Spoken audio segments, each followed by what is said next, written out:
Oke, di sini saya akan membahas satu penyakit yang banyak sekali saya temukan itu pada usia-usia remaja gitu, tentang PCOS ya.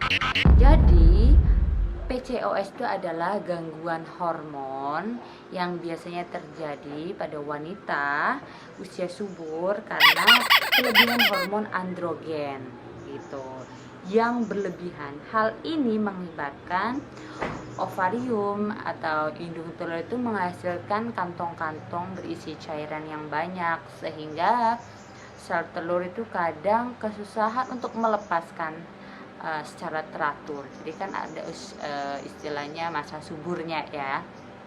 Nah, terus bagaimana kita bisa mengetahui kalau kita ini termasuk orang yang menderita PCOS? Ya, jadi pasien yang menderita PCOS itu adalah biasanya dia sudah ada gangguan haid gitu.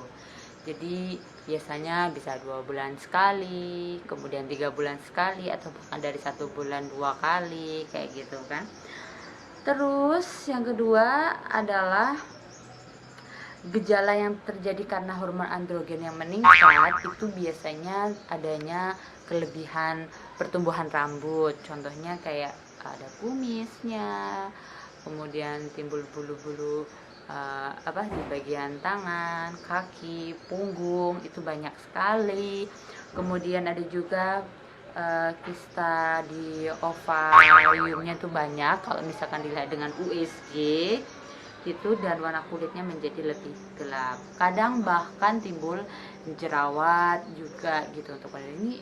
Jadi misalkan kok jerawat saya nggak sembuh-sembuh padahal sudah ke dokter kulit dan sebagainya, ternyata ada beberapa faktor yang memang itu adalah gangguan hormonal gitu pada pasien yang PCOS. Kemudian kapan sih kita harus ke dokter gitu? Jadi kapan kita harus ke dokter itu ketika kalian sudah menikah tetapi kalian belum memiliki keturunan, dan juga kalian juga mengalami gangguan siklus menstruasi gitu. Kemudian emang kalian juga memiliki resiko, misalkan kalian itu ada riwayat diabetes, riwayat hipertensi gitu. Nah, atau kalian pernah mengalami keguguran sebelumnya atau bayi lahir prematur gitu. Jadi biasanya konsultasi dulu aja dengan dokter. Kemudian penyebabnya apa sih? Jadi penyebabnya itu adalah kelebihan hormon androgen gitu. Hormonnya itu dia memproduksi secara berlebihan. Nah, jadi ada ketidakseimbangan hormon di dalam wanita tersebut.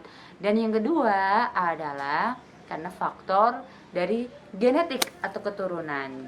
Nah, contohnya kayak keluarga memiliki riwayat diabetes, keluarga memiliki riwayat hipertensi, atau keluarga memiliki riwayat sama seperti itu gitu penyakitnya. PCOS maksudnya.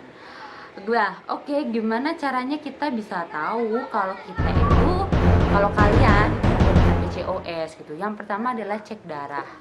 Cek darah. Jadi biasanya yang dicek itu ada gula darahnya, kemudian kolesterolnya, kemudian di USG itu kan. USG yang lebih kelihatan itu pakai USG yang transvaginal itu. Ketika dimasukin ke dalam ya vagina kalian, itu biasanya akan nampak gitu, wah ini PCOS kayak gitu ya. Cuman kan nggak, itu kan baru secara visual ya, nanti perlu ada pemeriksaan lebih lanjut. Nah, bagaimana cara mengobati pasien dengan PCOS? Oke, jadi yang pertama adalah kita harus mengubah gaya hidup kita ya. Untuk mengubah gaya hidup kita di sini contohnya adalah misalkan kalian itu makan yang berserat gitu, atau diet makanan yang jangan terlalu manis. Kemudian kalian juga olahraga teratur ya, pokoknya 30 menit gitu dalam satu hari, atau satu minggu itu sekitar 150 menit. Kemudian kalian juga membiasakan diri makan makanan yang apa ya namanya, yang nggak sehat, itu harus pola makan yang sehat. Kemudian ada juga obat-obatan. Jadi ada obat-obatan seperti kita memberikan metformin, kita juga memberikan obat-obatan hormon dan obat-obat kesuburan lainnya. Dan yang terakhir ini adalah prosedur bedah, namanya drilling ovarian. Drilling ovarian apa ini? Drilling ovarian laparoscopic ovarian drilling. Nah, biasanya itu ya cukup mahal juga sih ya. Biasanya itu kalau untuk alternatif lain. Terus, nah apa sih sebenarnya bahayanya gitu kalau misalkan PCOS-nya itu tidak segera ditangani gitu. Yang pertama adalah gangguan tidur. Kemudian kalian juga jadi tidak memiliki keturunan atau infertilitas gitu. Terus kalian jadi gangguan cemas, depresi itu nyata banget, biasanya emang jadi cemas dan depresi. Kemudian keguguran atau kelahiran bayi sebelumnya adalah preterm.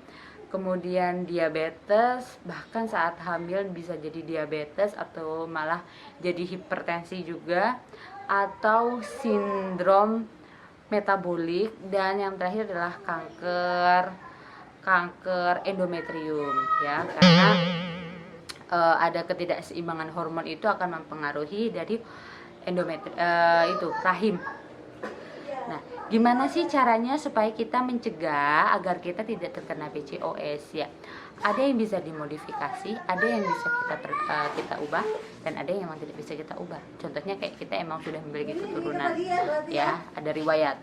Nah, yang lainnya kayak bisa kita ubah seperti pola makan. Jadi pola makanlah yang bergizi, kemudian yang berserat, jadi banyak sayur kayak gitu. Jangan mengurangi yang manis, yang terlalu manis. Kemudian kalian juga olahraga secara teratur, dan yang terakhir adalah istirahat yang cukup ya gitu aja sih. Jadi buat kalian yang masih bingung sebenarnya apakah orang dengan PCOS itu selalu kurus atau gemuk, aku akan menjelaskan di session kedua. Oke, terima kasih, semoga bisa bermanfaat dan sampai jumpa. See ya.